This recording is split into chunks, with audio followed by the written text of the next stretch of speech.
বিশ্বের বিভিন্ন প্রান্তে ঘটে যাওয়া নানা ঘটনা থেকে সংক্ষেপে গুরুত্বপূর্ণ কিছু সংবাদ থাকছে সিবিসি বাংলার দর্শকদের জন্য। ট্রাম্পের গাজা দখলের পরিকল্পনা, দেশে দেশে নিন্দার ঝড়। গাজায় বসবাসকারী ফিলিস্তিনিদের অন্য দেশে স্থায়ীভাবে সরিয়ে নিয়ে পুরো উপত্যকা যুক্তরাষ্ট্রের দখলে নেওয়ার পরিকল্পনা করছেন মার্কিন প্রেসিডেন্ট ডোনাল্ড ট্রাম্প।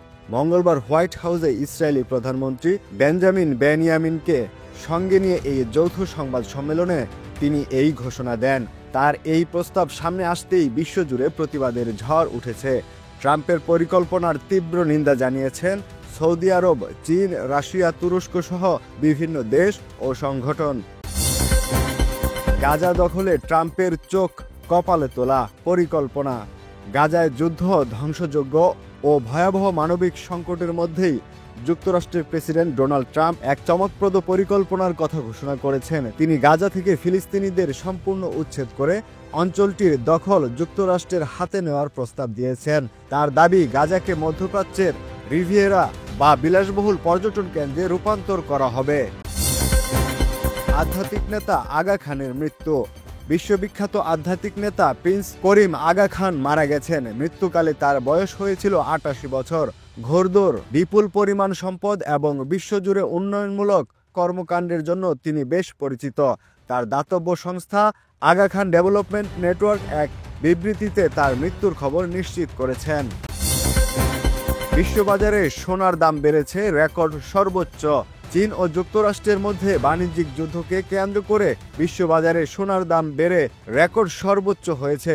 মূলত যুক্তরাষ্ট্র ও চীনের পাল্টাপাল্টি শুল্ক আরোপের পর সোনার দাম বেড়ে গেছে। বুধবার স্পট গোল্ডের দাম আউন্স প্রতি 0.5% বেড়ে $2008.55 দাঁড়িয়েছে।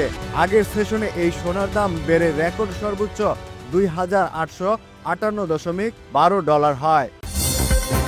ট্রাম্পের শুল্ক আরোপের হুমকিতে কাঁপছে ভারত।